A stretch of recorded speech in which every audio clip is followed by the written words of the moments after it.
Hiya and welcome to the first video in the further calculus topic at higher maths. We're going to look today at more detail about the calculus related to sin x and cos x. Okay, so two things we want to be able to do today.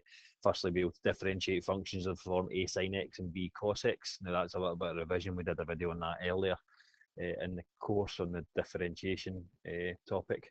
The second thing we want to do, which is new this time, is be able to integrate functions of the form a sin x and b cos x. Okay, so just a reminder at the top, these things here are on the formula sheet. That's a wee reminder of how to differentiate sin x and cos x, like the differential of sin x with respect to x is cos x, and the differential of cos x is negative sin x. Knowing that, can you pause the video, have a try at example one, just a little reminder there, and then example two is thinking about coming the other way and from sin x and cos x integrals of them. Okay, so pause the video, give that a wee try. Okay, so what I'm hoping you've got here is if you've got f of x, when you do f dash x, you know that sin x just differentiates to cos x, so that 1/5 cos x, and cos x, 2 cos x differentiates to become negative sin x, so that 2 cos x will be a minus 2 sin x. Okay, for b here, f dash x, 2 cos x will become negative 2 sin x, and the negative 7 sin x will just stay a negative 7, but this time be a cos x.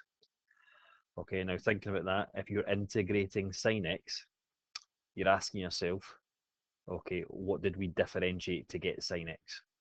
And you know that to get sin x, it comes from a cos, and when you're differentiating cos, it changes sign, so the integral of sin x will be negative cos x, and then obviously plus c as well, because when you differentiate negative cos x, it gives you positive sin x.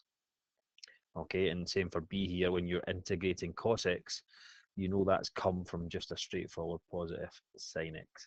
So the integral of cos x is sin x plus c. Okay, so we're just going to do a couple more examples with that. Here is how it's shown, or here's the rules. Basically, the integral of sin x is negative cos x, and the integral of cos x is sin x plus c. You could give it a wee try again if you wanted. Okay, give it a wee pause, give it a try.